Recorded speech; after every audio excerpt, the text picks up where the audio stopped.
Halo pemirsa, apa kabar? Jumpa lagi bersama Fortis di Tanya Jawab Fortis.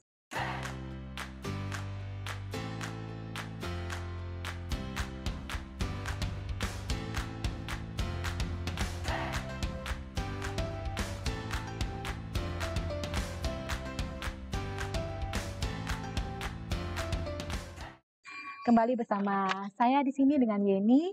Kali ini telah hadir bersama kita. Di sini ada seorang tentunya sudah tidak mungkin kita lupakan ya, yang sudah sering berkelana ya manggung di panggung pentas mana aja Pak?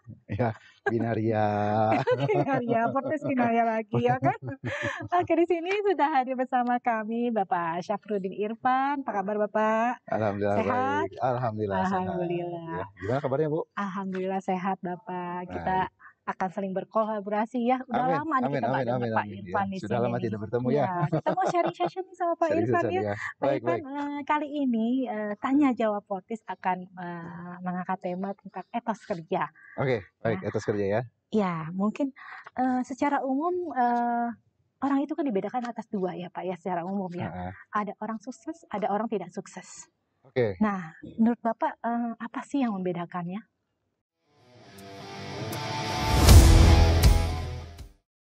Oke, orang sukses dengan orang yang kurang sukses gitu ya. Ya, kurang Baik. sukses. Ini pertanyaannya luar biasa ya. Kok jadi harus berpikir banyak ini. Jadi begini, barangkali kalau membedakan antara sukses dengan tidak sukses, kita bisa membayangkan dan membedakan antara kesuksesan apa yang dimaksud gitu ya. Tapi paling tidak kalau orang berbicara sukses itu relatif pada misalkan karir gitu ya. Kita batasi karir misalkan. Nah, banyak orang yang saya temui begini Bu. Ini berdasarkan observasi saja, berdasarkan pengalaman atau berdasarkan obrolan antar teman bahwa ternyata banyak di antara teman-teman kita yang sukses adalah orang-orang yang memikirkan dan mencoba untuk membuat sebuah mimpi jadi sebuah kenyataan. Waduh. Gitu ya. Karena biasa, ternyata dari teman-teman saya yang saya pikir mereka sukses adalah mereka yang memikirkan secara terus-menerus apa yang dia inginkan, kemudian dia mengusahakan mimpinya menjadi sebuah kenyataan.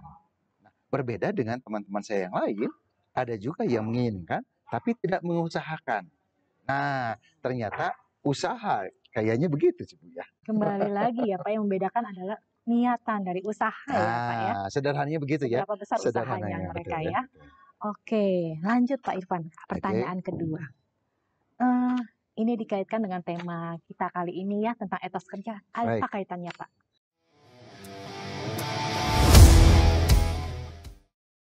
Oh iya tentu. Jadi begini, orang sukses itu umumnya kalau berdasarkan teori memiliki etos kerja yang katanya positif. Nah, kita kembali pada definisi, kalau yang disebut dengan etos kerja adalah sebenarnya seperangkat perilaku.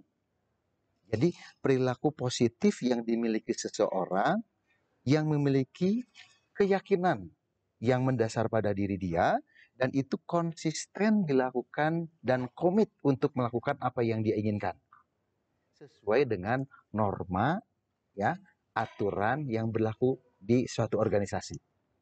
Nah, jadi di dalam etos kerja tentu ini sangat mewakili pola kerja dia.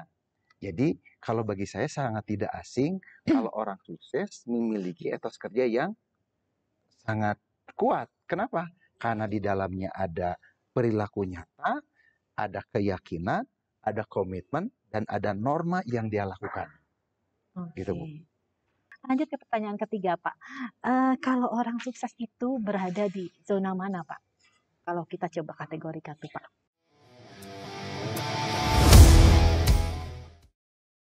Oke, zona mana? Sebenarnya kalau lihat dari para motivator dunia bicara, ya. Kemudian kalau kita bandingkan dengan orang-orang paling tidak di lingkungan kita, ya, orang-orang sukses yang kita temui, ya kan? Sebenarnya mereka selalu mengatakan bahwa hindari zona nyaman, hindari zona nyaman. Kenapa? Zona nyaman adalah zona yang membuat kita terbuai. Bahkan banyak sekali para motivator, ya, banyak sekali para pengusaha sukses, banyak sekali para public figure kita mengatakan bahwa zona nyaman adalah zona yang bisa membunuh kita. Jadi kalau menjawab pertanyaannya adalah berada pada zona yang mana? Sebenarnya kesuksesan itu bukan pada zona nyaman, tapi kesuksesan adalah pada zona berkembang.